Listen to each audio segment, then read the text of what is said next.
In last week's video I made these two positioning blocks for this rail drilling machine. And as you can see, they fit very well. But of course, as always, there was a problem. When I installed the machine on the rail, the clamp didn't close completely. So I had to figure something out here. My first idea was to make some kind of shim, a thickness between this plate and of course my block. But then you have two separate pieces. And I think it's not really handy to work. Plan number 2 was to adapt the space between the clamp and the body here. But then I have to change the original machine. And I don't want to do that. So in my opinion, the best solution was just to make new. And that's exactly what I did. And last week I also promised you that in this video you would see this machine in action. But nothing. Let's do this.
I think this machine now works perfectly fine. The fit of the new blocks in the rail, very nice.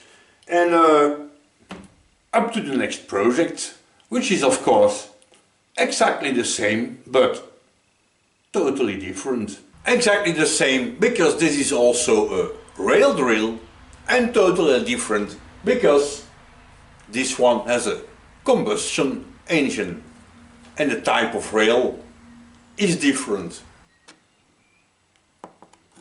I suppose in the meanwhile you already figured out that the drill bit is right here. Then of course the rail will be clamped between these 2 points here. And the plate that normally is fixed here. And I have to do the same thing that I did on the electric one.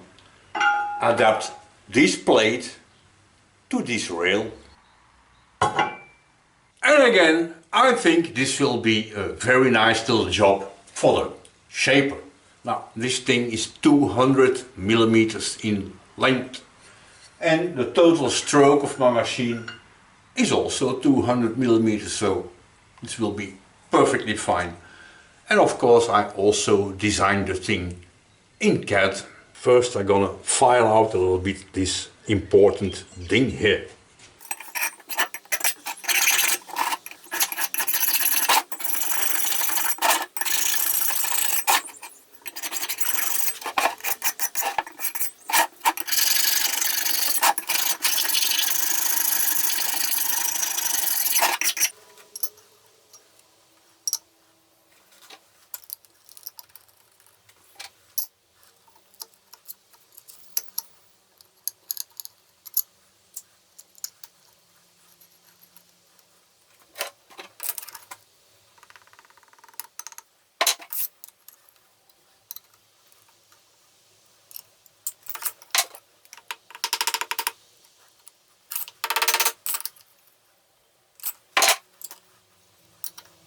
All set up and ready to start cutting. Of course, oil everywhere.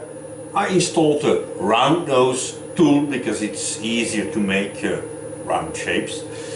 And I think this thing is gonna sing. But first give it a try and see what happens.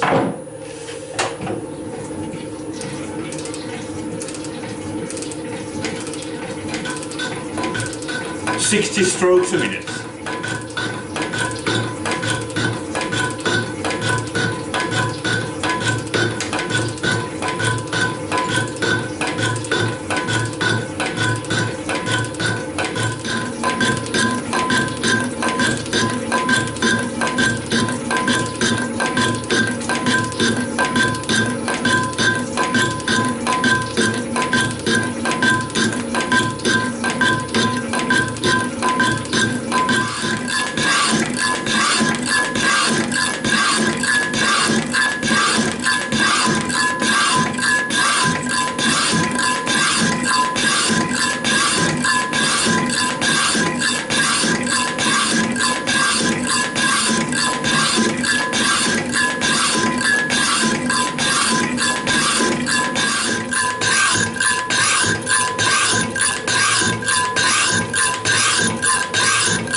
And this should be it.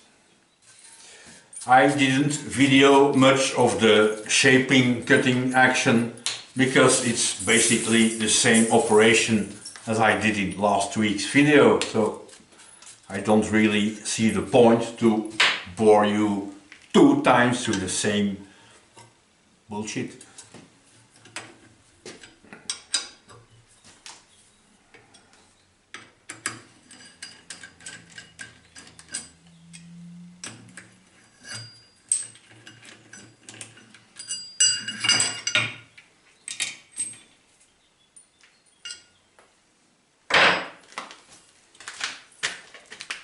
And this is how it looks fresh from the shaper. It's still full of burrs, but first I wanted to do a little test fit. That's close. It's touching here on the bottom and here on the top. So I'm pretty sure the belt sander will make a quick job out of it. But first, I think I'm gonna cut off this rim here. Because it could well be that this rim in the middle here will interfere with the fit on the rusty rails. And also this is a sharp corner. So of course I could cut it off here in the shaper, install my part like this, straight up, and then shaper, and it will take too long. Of course, I can also do it here on the milling machine. Install my part vertical and then make this cut out and the other side the same. But I think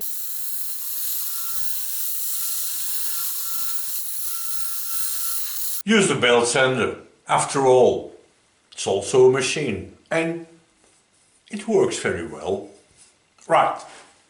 Let's use the other one over there.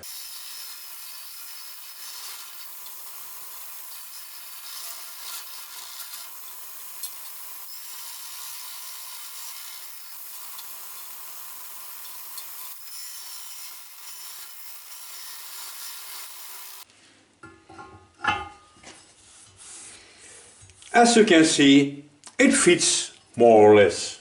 Not perfect, but it depends where I install it on the rail. Some places are a little too deep and other places are a little not deep enough. And I think I'm gonna leave it as is. And if we see that it doesn't work very well, I can always bring it back home here and make some changes if needed. Before I do a test fit on the machine, first I want to share something with you that I think is important, so please don't scroll away. This week I received an email from a fellow YouTuber that I think it's a little bit bizarre, because this person mailed me before and I mailed back, and this person also watches some of my videos and he knows my name. And as you can see in the mail, he doesn't use my name, so I think that was a little bit strange. So before I answer, I check his email address, and indeed it is correct, so I sent an answer. And not long after, he mailed me again with this bizarre looking email here, talking about a girlfriend that has cancer and he needed money to buy gift cards and yeah, whatever. And a very nice detail here is, look at the email address he used.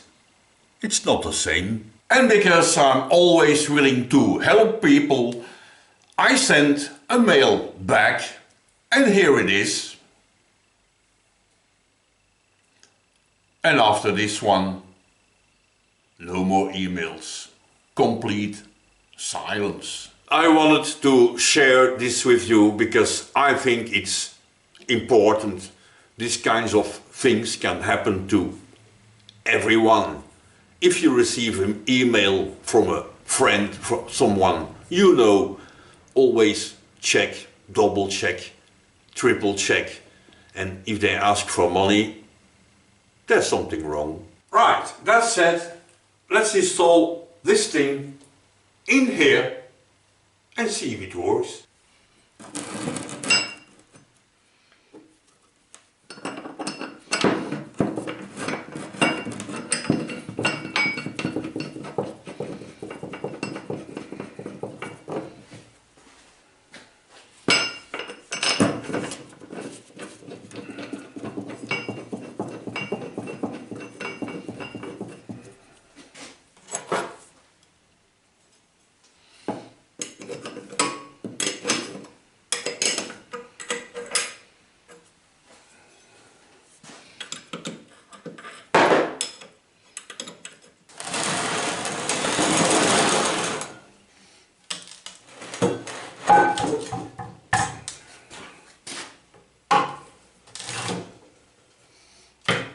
I think it looks promising. Now, this machine hasn't run for many years. And I never used one of these kind of machines. I never even seen one. So I first have to figure out more or less how it works. And I suppose this thing here is the feed mechanism, and hidden behind here that you can see, I suppose it's the clutch. And I will check if there's oil everywhere, and just to be sure not to create some fantastic accidents, I will put it on the floor. I checked oil levels everywhere. I could find some plugs and oil is okay, looks as good as new. All it needs is a little bit of distillated dinosaur.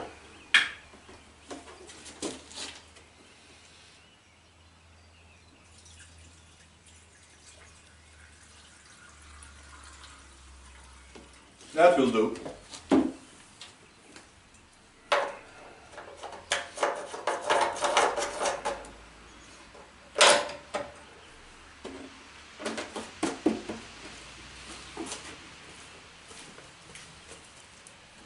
To be good, this thing needs a new fuel line, but I'm gonna try anyway. Here goes nothing.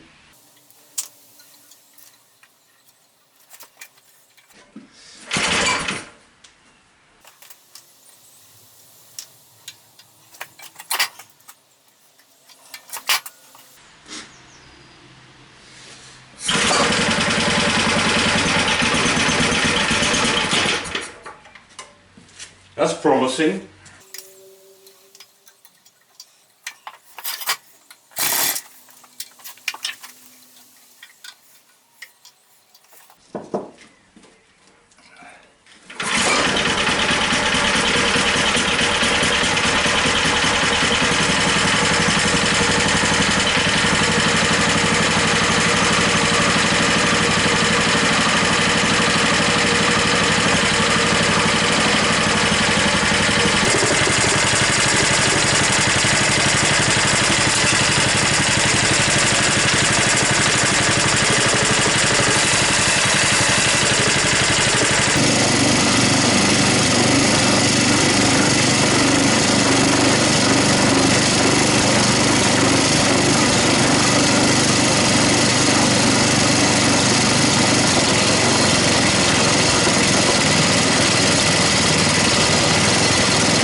there is something wrong here. And as always, finishing a project without any problems, too good to be true.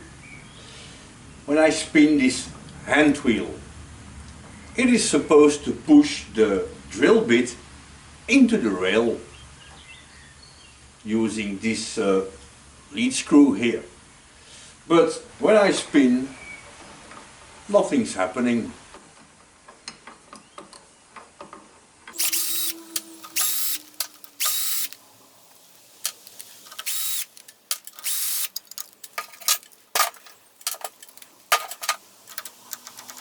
I think we're getting somewhere here.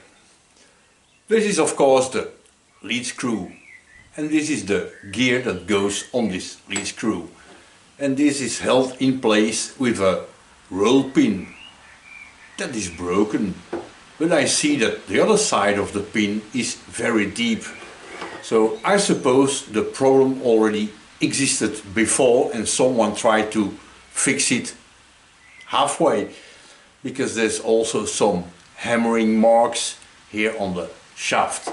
And of course, when I took it apart, there was this cute little ball bearing that fell out and all the balls over the floor, and I'm still missing one for the moment, but I will find it. Right, time to make a new pin.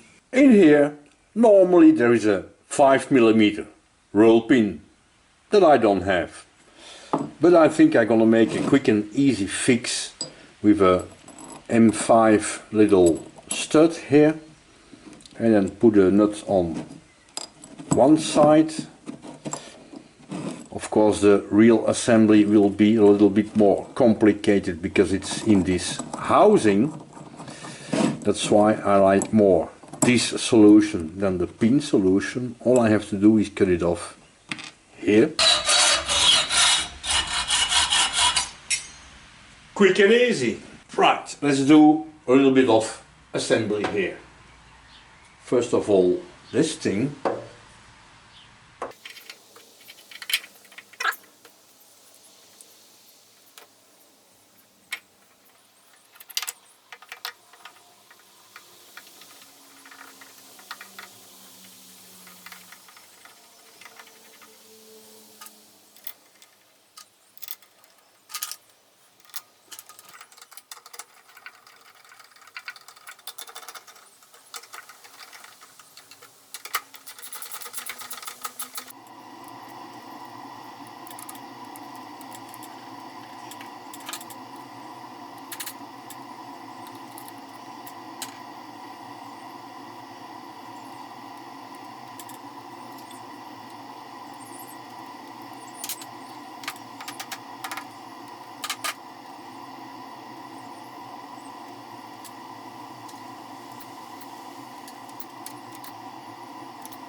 It works! Right, let's try it again, but this time I left it on the table.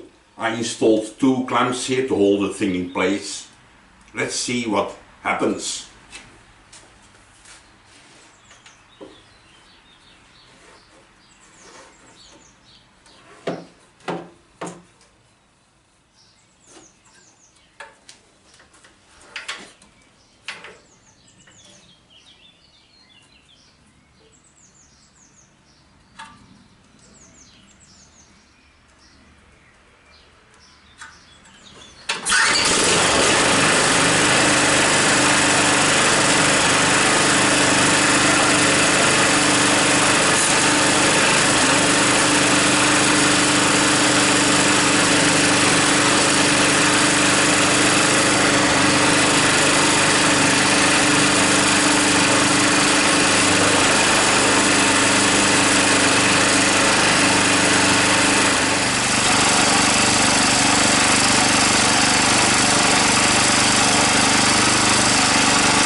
I think this thing will work just fine if I have a better drill bit, because this one needs some sharpening.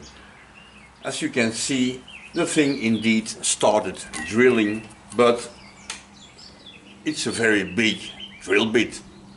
And I'm wondering if maybe it's not better if first we drill a small hole and then the bigger one. I don't know. I don't have any experience at all with this kind of machines. But that was not really my job. My job was to make this plate, and this thing works